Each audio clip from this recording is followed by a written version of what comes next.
Camila Falcher, welcome to Irish Granny Helen. Welcome to Debbra Lupien, voice of the Akashic Records. Welcome, Deborah. Hi, everybody. Thanks for having me. Oh, listen, people love when you come on and we do these little sessions. I don't know if you ever get the chance to see any of the comments, because they're all, they're usually on my channel. People really say nice things about you.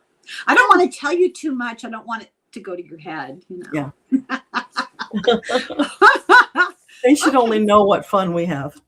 That's right. So I guess I should ask you, why are you lost in the woods? Why am I in the woods?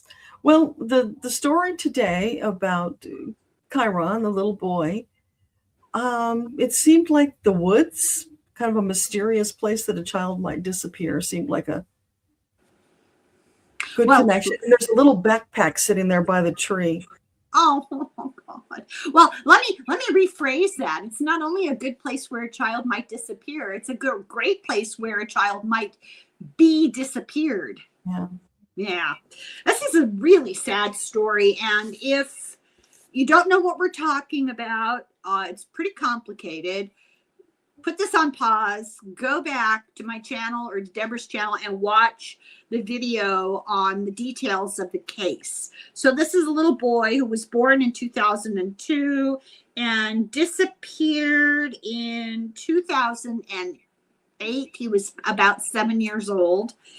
He disappeared, allegedly, from his school on a school day. It was a weird situation. They were doing a science fair early in the day. The background is it's important. I don't want to go into too much detail, but his parents were divorced and his mother had custody. His father had visitation and his father had remarried. And he and his new wife had a little girl who was about a year old. Kyron was a good kid. He was quiet. He wasn't a behavior problem. He wasn't a discipline issue. His mother got very ill. She went into kidney failure young. That was a sad story. And she couldn't take care of him. She was in and out of treatment. I think they did dialysis. I mean, she was having life-threatening health issues. And so he had to go stay with his father and his stepmother. And his teacher loved him. He was, well liked at school. He's a really cute little kid with big glasses. He looked a little bit like Poindexter, very cute. Disappeared. So let's find out why, Deborah. Yeah. Okay. The video I watched really didn't have that much detail. It left more questions than answers. Well, I pieced together a variety of sources. I did a couple of videos, like long length videos. I went on the internet and took notes, and then I watched a video that was after the fact. It was probably, well, I don't know. I guess it doesn't matter exactly how long ago. It was after they had some kind of an anniversary of his disappearance. So it may have been in the late 20 teens. This podcaster interviewed his biological mother. She had a lot to say, and her opinion hasn't changed over the years. It was very disturbing and dramatic. And I guess we should start out by saying that this is not solved, and all the people involved are still alive. So we have to be very circumspect about any allegations or whatever. So anything we talk about, this is just what we've read, what we've heard. We're just transmitting, what's already out there. As far as the questions go, the answers, I can't tell you. I don't know. Okay, so how do you want to do this? What do you think is the best approach? I think we should leave him till the last. Yeah, that makes sense. Do you think we should look at the father at all? I don't know enough about the story, but it seems logical that, we might see what the father thinks about the whole thing. Well, here's the issue. The mother and her partner live on the eastern part of Oregon, and this happened outside Portland. So when he disappeared, there's absolutely 100% proof that they were on the other side of the state. They had nothing to do with this, and were very early on cleared. They don't think that the father had anything to do with it either. There's suspicion whirling around the last adult in his life, the last remaining adult that has not been cleared. A very odd person, just, so I've heard. I don't know what the father could say, except we could ask the father about their relationship at home. That might be a good place to start. Mm-hmm. So why don't we do that? So his name is Kyron, K-A-I-N-E, Kyron Hormon. And I have no information about his place or date of birth, but he's still alive. Yeah. Okay. So what would you like to ask him? Could he describe life at home with Kyron and the stepmother? Okay. So I'll go into my records and see if he'll meet me there.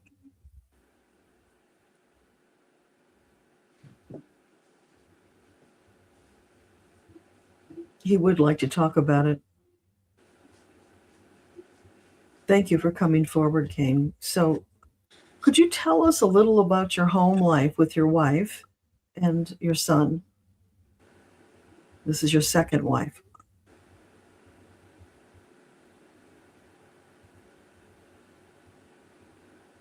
It was hell. She was very domineering.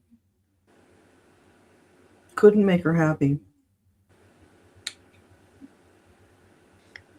Her name was Terry. Well, her name still is Terry. Before she married, it was Terry Moulton. She was a substitute teacher. She had this daughter, Kiara, with him. How would he describe her relationship with Kyron?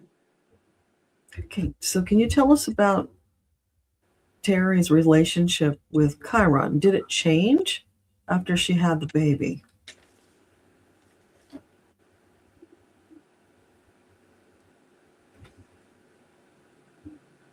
Yeah, they were doing okay, but she had a hard pregnancy, and with her emotional issues already, that exacerbated things and was very difficult.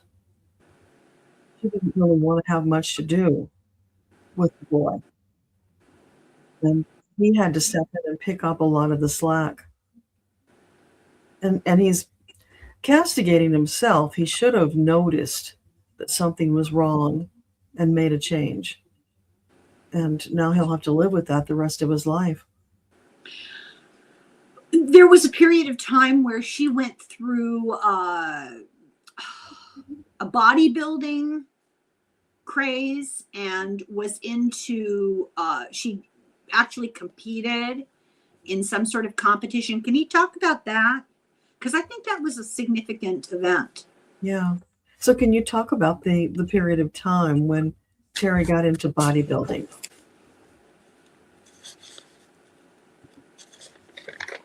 Well, she tended to be pretty much self-absorbed, and this exacerbated things.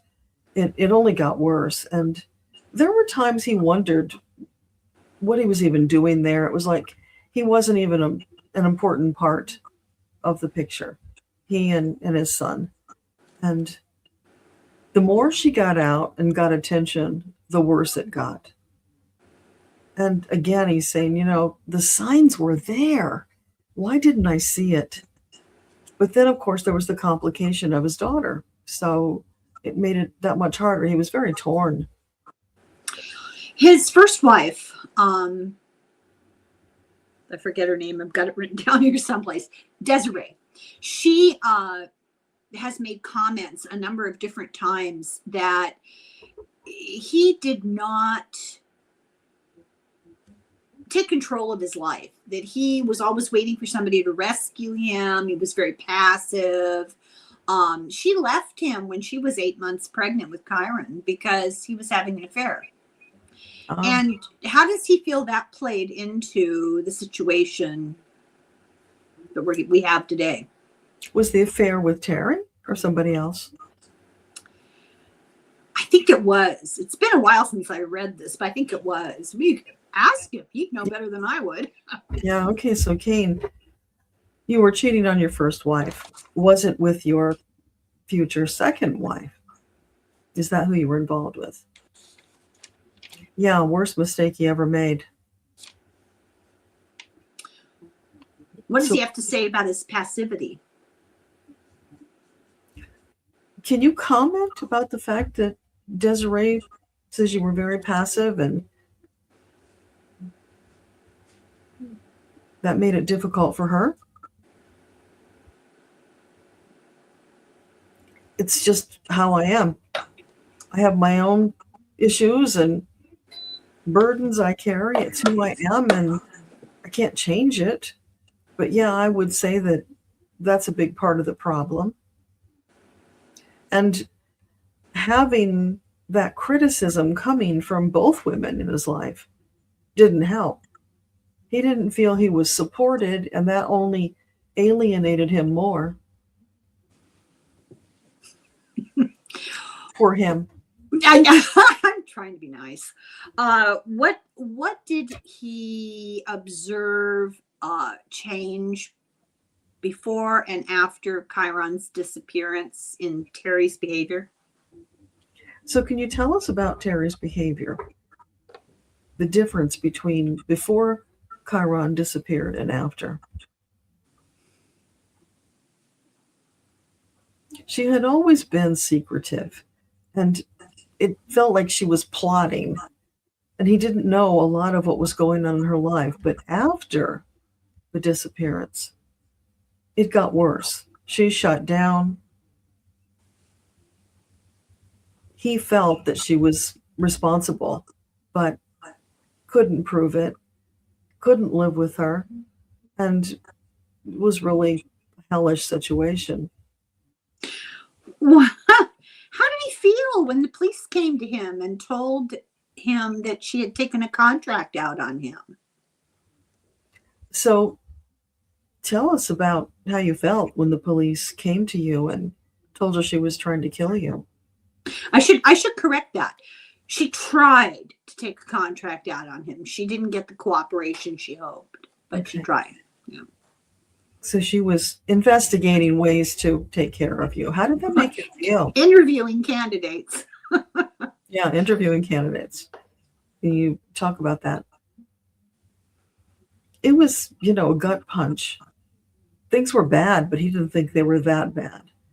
He's really good at hiding and not facing reality, kind of living in this little fantasy world because he can't deal with reality. So, yeah, it was a gut punch, and he felt betrayed, didn't know what to do, and he didn't have anybody who he could turn to help him, which is what he needed. Yeah. It's like that's his problem. He's a man-child, and he wants other people. Say, tied to mama's apron strings. Exactly. Yeah. He wants somebody to solve his problems. His former wife, Desiree, the mother of this child, told him, look, you have got to get yourself together. This is after the fact. You have got to get yourself together. There are no saviors. You have to grow up and stop depending on other people to solve your problems for you. But it doesn't sound like that happened. So is he divorced from Desiree now or from Terry now? Terry, yes. Okay. Yes. Do you know, is he involved with somebody else? I think he's got another partner, but I don't think that it happened right away. Yeah, because he's the kind of guy who will not be alone. He can't manage. He's got to have somebody there. That's right. Tell him what to do. Did he ever meet Dee Spicer? So, Kane, did you meet Dee Spicer? He said no. Terry was secretive about her friends. He didn't know who she hung out with. We might come back to him, but we got to do it like a lead up into what happened. And so the next person that's significant is this Dee Spicer. Maybe we could talk to her. To my knowledge, she's still alive and kicking. Yeah. Okay. So what do you want to ask Dee? What was the nature of her relationship with Terry? Okay. So Dee, can you come forward and speak with us? Are you willing to do that? Yeah, she's kind of pushy. She's like, coming barging in, and yeah, she wants to talk. So tell us about your relationship with Terry. I thought we were friends, but now I can see she was just using me. I was a convenient prop in her little fantasy world.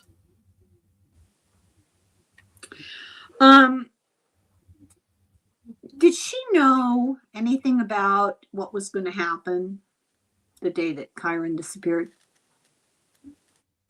So, Dee, did you have any inkling that something was going to happen to Kyron?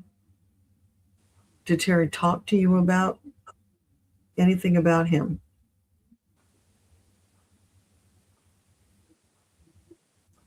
I knew that she was exasperated. She wanted him gone. She just felt like he was too much trouble.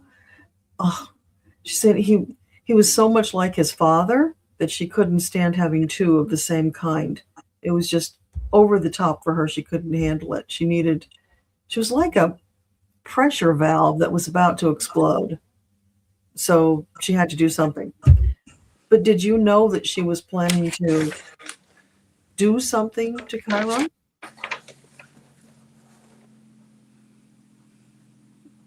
Not that she said outright.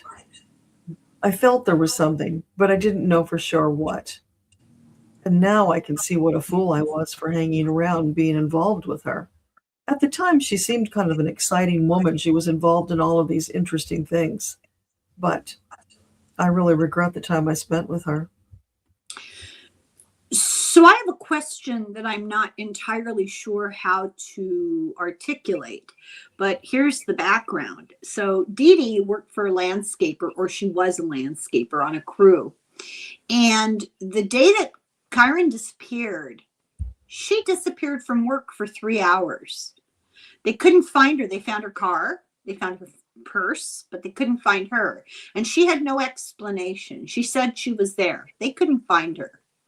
And there's reason to believe that she was with Terry at the time that Kyron disappeared. Does she have an explanation for that? Yeah. So Dee, can you tell us what were you doing during those 3 hours when you were absent from your job?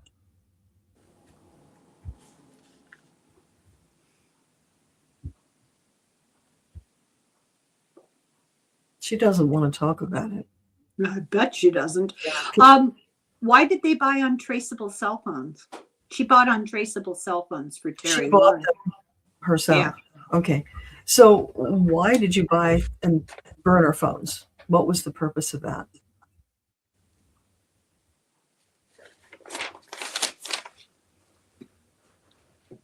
So Terry had some kind of a plan that she was going to ditch her husband.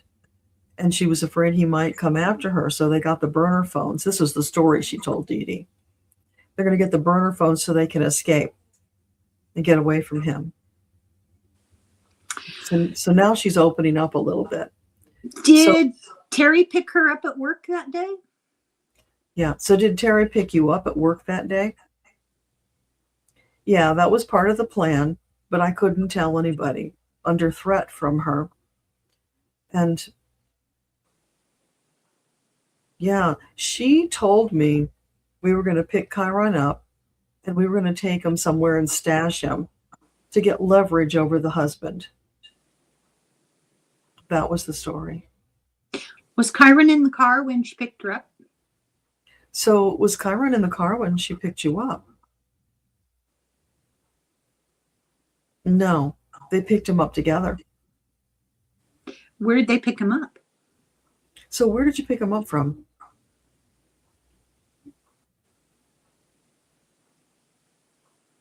She's showing me he was on the playground and they snatched him. Nobody really noticed.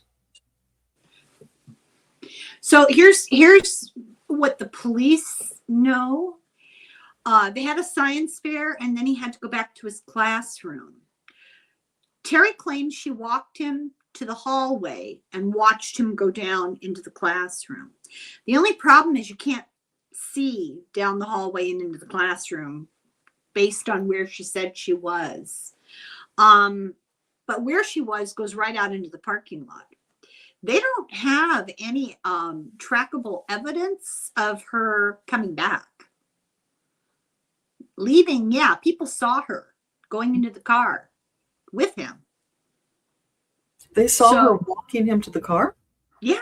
Oh, okay. Several different witnesses. There was somebody's grandmother was waiting in the car, and somebody else was waiting in a different car, and they saw her walk out with him. Didn't think anything of it. Well, why would they?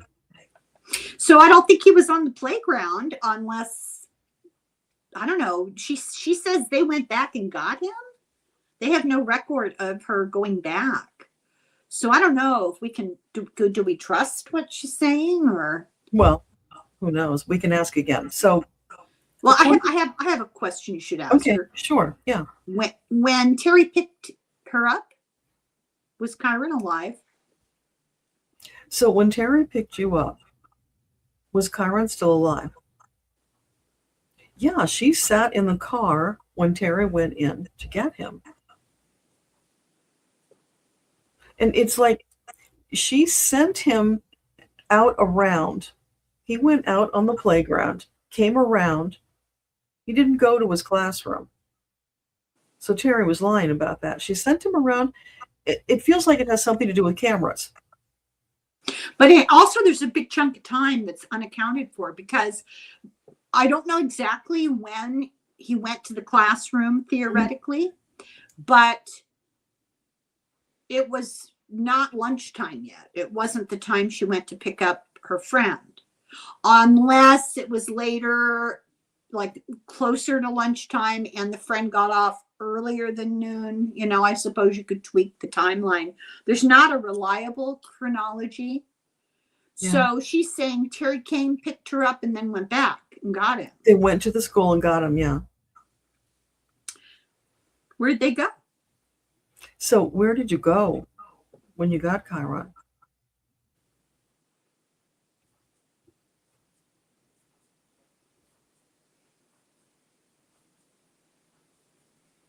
There's some kind of a small town, quiet roads, like a kind of a shifty old motel, and that's where they took him.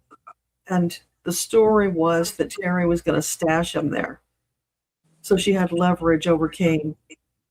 So Dee Dee didn't know what she was planning to do at that point. She just accompanied her. Now, why wouldn't she tell the police that? Because that would, I think, get her off the hook. It makes no sense. So why didn't you tell the police about that? She was afraid. She didn't want to admit that she was there, because if she did that, she felt like it would be over for her. Okay, so what Terry said she did is she left the school, and her daughter had an ear infection and was crying and wouldn't sleep. So she drove around for an hour with this kid in the back of the car, and then went to the gym and took the child with her to the gym, put the child in the daycare at the gym. This is the child that's so sick she's been crying all morning. And then walked around the gym showing people pictures of Kyron on her phone. Look, here he is at the science fair. Isn't he cute? And only stayed about 20 minutes and then left. But she told the cops that she stayed and exercised. So as the parent, and you know this, you have a small child with an earache. Oh, here's the deal. The child was diagnosed with the earache 2 weeks previously, given antibiotics, and was better. Mm-hmm. And this was her excuse, hoping people wouldn't understand the timeline, right? Yeah. But you have a child, let's theoretically say she was truly ill. You wouldn't take her into the daycare at the gym and just dump her. Can you imagine doing that if this child's been weepy and hot and crying and in pain all No, morning? but what did the daycare people say? Did the child show up? Yeah, but they were only there for 20 minutes. So she didn't leave her at the daycare. Yes, she left her at the daycare. There's the daycare inside the gym. Oh, okay. Yeah. A lot of gyms have like a daycare room, kind of a half-ass daycare where you can dump your child and exercise. And yeah, that was the story. Her story was she was there for a long time and did her exercises, and the kid who had been so sick an hour previous was now healed. She wasn't there that long. A lot of people saw her. She wasn't there that long. They thought it was weird because she wasn't exercising. She was walking around showing pictures of Kyron. So I need to understand something. Her friend Dee says that she got picked up at work, went back to the school and picked him up and took him to a hotel. Yeah, a little, quiet place. Kind of Was the hotel on the island? So, Dee, the little motel where you left Kyron, was it on the island? Yes. Because her phone indicated she was driving around this preserve kind of. Mm. Then what happened? She went back to work.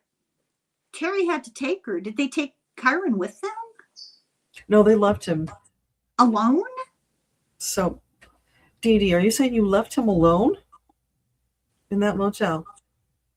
We did, and Terry assured her that she had arranged with the proprietors to keep an eye on him while she was gone, because she had to get her back to work. What did they say to him? Pardon? She was good at spinning tales. Is she sure he was alive? She saw him. They took him into the room together. I don't know. There's something wrong with the timeline because she went back to work. Terry went on with her day. She went home. And then they went to meet the bus. She and Kane went to meet the bus. Where was Kyron? Okay, so can you clarify for us?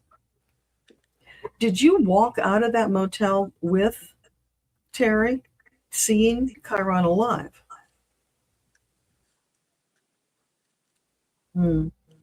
She took him into the room, but Dee didn't go into the room. She waited in the car because she was with the baby. How long was she gone in the room? So can you tell us how long she was in the room? Not long. It's maybe 15 minutes. Oh, that's long enough. Okay, and then afterwards, after she went back to work, what did Terry say to her about that event? That whole situation. What was her explanation that this kid disappeared? So what did she tell you after Kyron was reported missing?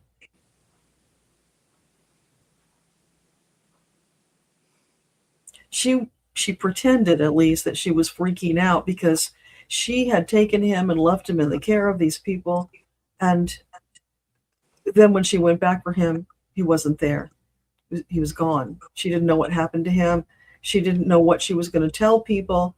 So she concocted that story and begged Dee to go along with her. And then she said to her, if this child doesn't return, you are going to be an accessory. So you better keep your mouth shut. How come the people at the hotel didn't come forward and talk to the police? Well, nobody knows about that because Dee didn't tell. But they knew. They knew the child. It was a big deal in Oregon. The biggest search they ever had in the state of Oregon. It was all over all the news for ages. Yeah, but she's talking about a little rinky-dink hole in the wall where the people are kind of off grid and they're not really into watching the news. That's why she chose it. It's where you can slip in and out, Maybe she knew somebody there. I don't know. She knew about the place. So it feels like she had some kind of a connection, whether she'd been there in the past or just happened to know somebody. but it was a real convenient place, out of the way, and it's worked because nobody has looked there. What do you think? We should talk to her first and then Kyron? Yeah, we might as well get her over with because can't imagine she's going to be very helpful. Probably not. and can you tell when somebody is lying to you, or Sometimes yes, sometimes no. Okay. I bet you I can tell. Yeah, probably.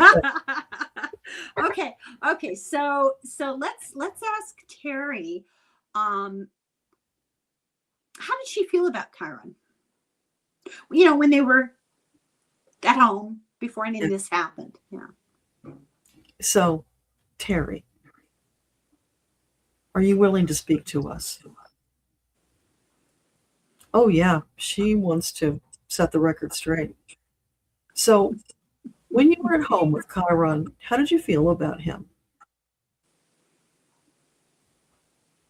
He was a sweet little boy, but it was difficult for me because I had issues after giving birth. It was a hard pregnancy, wasn't feeling well, was getting no help from his father. He was worthless. And after a while, he became like a thorn in my foot. And I started thinking about what I could do to alleviate the problem. I don't even know what to ask. Mm. Did it not occur to her that if he disappeared, it might be a problem? It doesn't feel like that was even an issue for her. She has this real self-assured attitude. Like she can convince people of anything. She can get away with anything. It's her reality that she's creating. And she couldn't send him to his mother. That door was closed. The father wasn't going to step up. And she wasn't going to be anybody's patsy. So she took matters into her own hands. What did she think was going to happen? I mean, what were her intentions? What were her intentions? That he would just sit in the hotel the rest of his life? Yeah. So what was your plan? You took him to this little hole in the wall place. What did you plan to do with him? She was planning to sell him. Had she made arrangements ahead of time? She had to have. So tell us, you made arrangements with somebody to purchase the child? Yeah, she had some seedy connections. But they didn't show up. And then what? Then what was she going to do? She was at her wit's end. So I couldn't take him home with me. I lost control.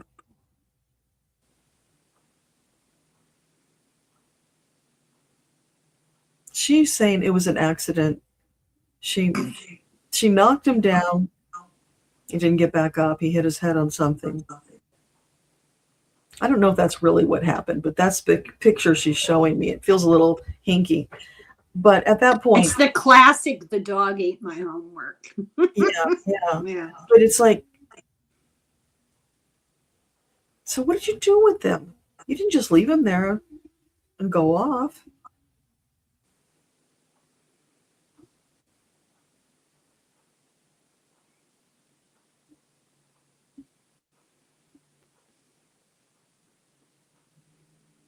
Well, she's showing me two different versions of a story, so she's trying to decide which one is the most believable. Could you just be honest and tell us what really happened? We would really appreciate it. And don't you think you owe that to Kyron? No, she doesn't think she owes it to Kyron. She owes it to her daughter to protect her own behind. So she's done talking. That's all we're going to get from her.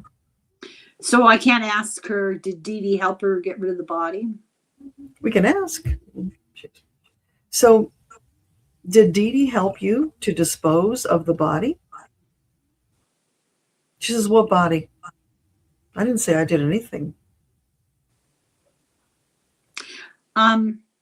Is she familiar with the term karma?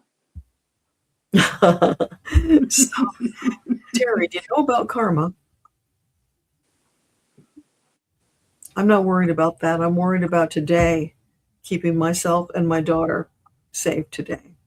I'll deal with that another day. Okay, or it'll deal with you. Okay, so let's talk to Kyron, I guess. Yeah. So how did he feel about his stepmother? So, Kyron. Hi.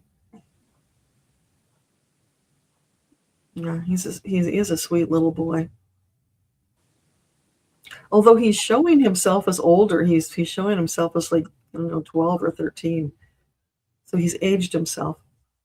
He wanted to feel more mature. So how did you feel about your stepmother? I tried to stay out of her way. It was pretty obvious she didn't like me very much. But I never thought that she would do anything harmful. I thought I was just, a pain in her side. I wanted to love her for my father's sake.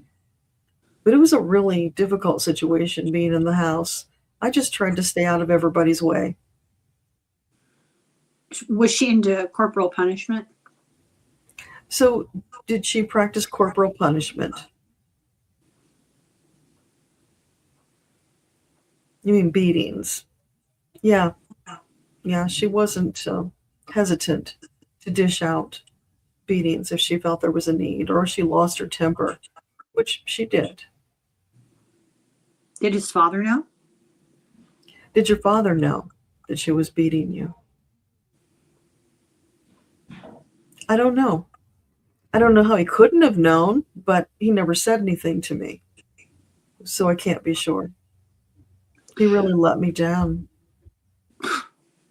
The last year of his life, he was becoming more resistant to returning to his father's home after being with his mother because there was an amicable arrangement there. The only problem was his mother was too unwell to take care of him full time, but he would spend time with her on the weekends and visit and that kind of thing.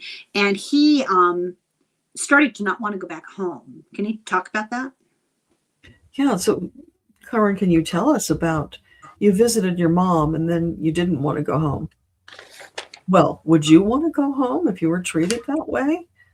I really wanted to stay with my mom, but I knew how sick she was. And I didn't want to tell her what was going on because she was sick and I didn't want to make her sicker. I really didn't have anybody to turn to. What about teachers? Couldn't you talk to a teacher?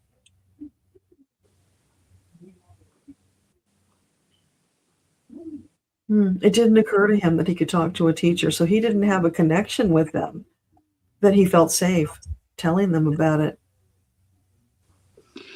Can he describe what happened that morning? Yeah, so you can tell us what happened the day that you disappeared.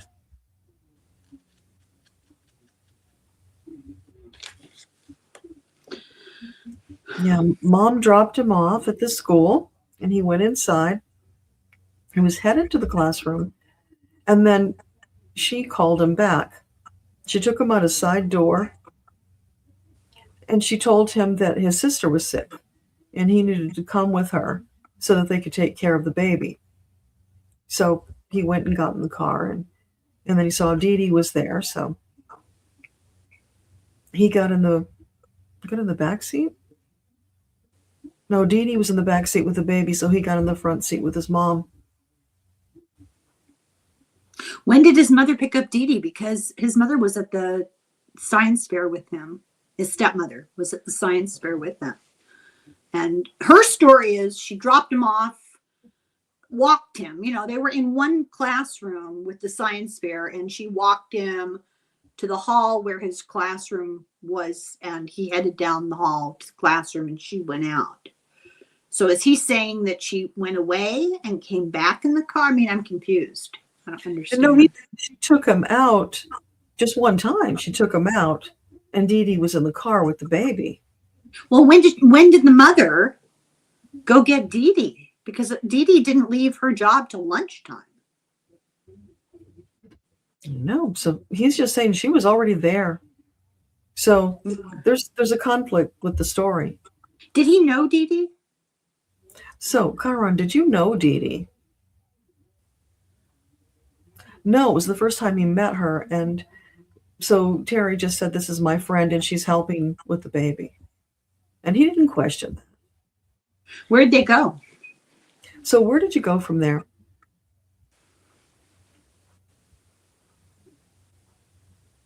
They drove off, and they were on this quiet road near a big woods. And he's showing me that same little hotel, that rundown place that Dee Dee showed me.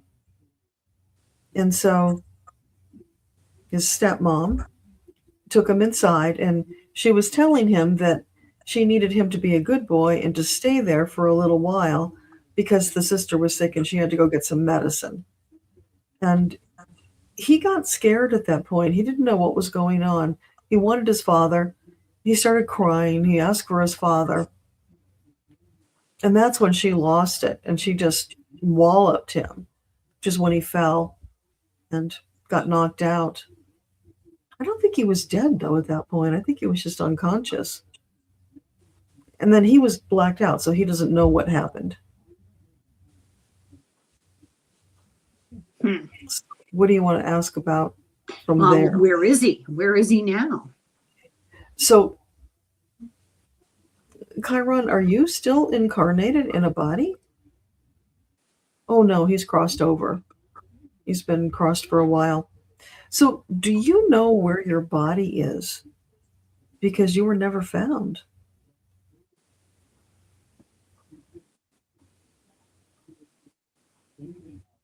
She burned it. She stashed it somewhere and then came back and burned it because she didn't trust burying it. She figured somebody would find it if she buried it, so she burned it. Where did she do this? Well, the picture I see is that, there are like campsites and that little motel. So there are, and it was, I don't know, it wasn't in season because there weren't many people there. And she was able to go to like a campsite and use the pit. Does he know? Will they ever figure this out? Will she ever be held accountable? So, Kyron, do you know whether it's likely that she will ever be held accountable for your death? He doesn't know, and for himself, he doesn't really care. He's just worried about his sister. No, I don't think it would matter to him, but it's for his mother's sake. His mother wants accountability. Yeah. Sorry, Mom. Yeah. He doesn't know what to tell her. Yeah. Yeah. Why is he worried about his sister? Well, if the woman offed him, what would she do to the little girl? It doesn't matter that it's she's a high school graduate. This happened in 2007, 8. She's 16 or 17 now, I think. She's in high school. Yeah, but he sees her as the baby because he wasn't around to see her grow up. So I in guess his mind, she's kind of frozen in time. But it's logical he would worry about her because blood doesn't really matter to Terry. It's all about what's good for her. And if something if something happens in her life where it's no longer convenient, what might she do? That's the worry that he has. Yeah, well, she tried to hire a hitman to kill her husband. Of course, she claims that's not true. The guy that she tried to make the arrangement with, she took him out to lunch, he's a gardener. Yeah, she took him out to lunch and kind of, told him what she wanted, and he wanted nothing to do with it. I'm always perplexed by people who get asked to arrange a hit and don't immediately get out of the seat and go straight to the cops. I don't get it. I don't get it at all. Did he work for the same landscaper that Dee Dee did? I don't remember. I could find out. I could dig around in here. That's the problem, that it's been so long since I've done this. It doesn't really matter, but that's kind of an interesting coincidence. Yeah. Well, I think she had this attitude, employees, right? They're just the help. So that's Dee Dee was gardening. Let me quickly go through here and find. Oh, it feels like it was somebody she met when she was doing the bodybuilding stuff. That's the energy around it. That wouldn't surprise me, yeah. But Desiree had a lot to say. She feels like I personally don't think we got the straight story. No. Because she was looking at alternate versions to tell. So that's a big clue right there. Yeah. He just doesn't know. And I don't picture an accident. You know what I'm saying? If she got angry and she hauled off and hit him really hard, is that an accident? Well, I mean, I don't think that was the end of things. You know what I'm saying? Yeah. Yeah. That would have been just too convenient. It's just incredible. That's but really the thing sad. is, he was small enough that she could pick him up and transport him somewhere pretty easily. Well, I imagine myself something more likely, like a loss of breath. I don't want to make allegations, but you know what I'm saying? Yeah. Which is with a small child. Let's ask if there was an accomplice. We'll ask Kyron if there was anybody else. Because I'm getting this energy like, the thing with the hit job didn't work out. But that doesn't mean she didn't find another Patsy to help her. She had Dee Dee. I don't believe Dee Dee. You don't think that Dee Dee, or you do think that Dee Dee helped her? Yeah. I'm not sure. I think there was more to that relationship. It was a pathological relationship. That's just my gut feeling. What do I know? Yeah. Who am I? Yeah. So I ask, Yeah, I want to ask if there was a man involved, So do you know, Kyron, was there a man who helped Terry to deal with you? Can you look into it and tell us that? Because I just don't see her doing that by herself. She's not the type. She needs somebody to help her. Somebody she can control. Yeah, he doesn't know. Yeah, well, that's what it feels like to me. So 15 months earlier. Oh, maybe it's 5 months. I can't read my handwriting. She tried to hire hitman. Doesn't say.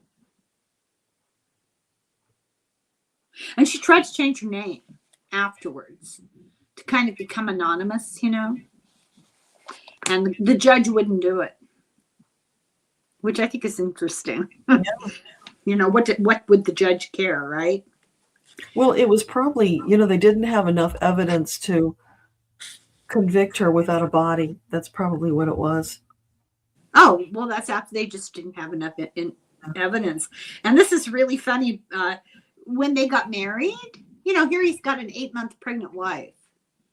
And she finds out they're having an affair and she leaves him. And then they move in together. And when they got married in their bathing suits. Was she doing bodybuilding back then? I don't know. Maybe that's why she went into bodybuilding. I don't know. It just strikes me as supremely narcissistic decision, right? It's just very odd. Yeah. And parading around in your bathing suit to get married seems incongruous. I don't know. Maybe it's me. Maybe I'm old fashioned. Well, if she was a bodybuilder already, I guess I could see she might want to do that. That's what they do. They parade around in bathing suits. Want to get married? I always think of getting married as just a little more solemn. I mean, it doesn't have to be all churchy and everything, but it's a little bit more serious of an event, you know. I don't know.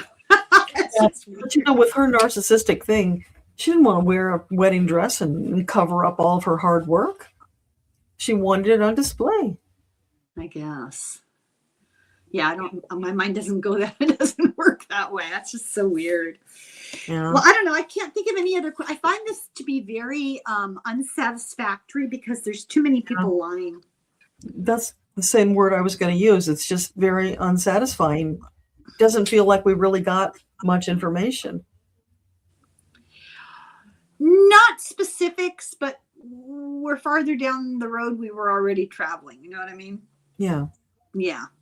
But it doesn't feel like it's concrete enough to change anything. See, that's the problem. You know, anybody with 2 brain cells could figure out what's going on here, but that's not enough in a court of law. Yeah. Well, I do believe karma will catch up with her. Oh, there's, you know, no debate. Regardless. Absolutely. Yeah.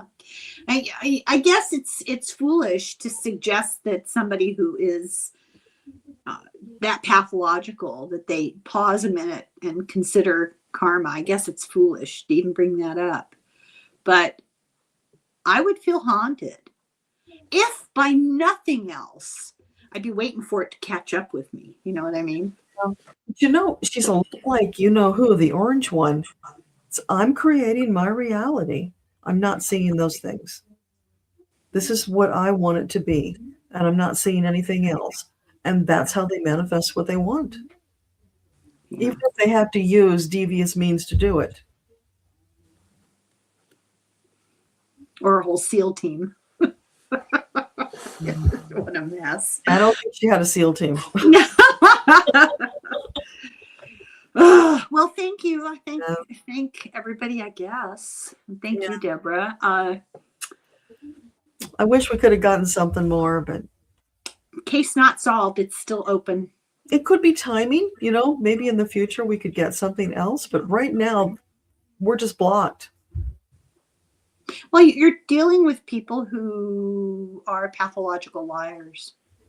And they're still alive, which makes it trickier. Yeah, I don't know. Charles Lindbergh wasn't a font of information. Yeah. All right. Thank you. Thank you for doing that. And we'll get ready to do our next little posthumous interview. Thank you, everybody, for watching. At least we got a hint. We're moving in the right direction. So yeah, at least we're reassured that our suspicions are not unwarranted. Let's put it that way. Slán go foil. Slán. Thanks, Deborah.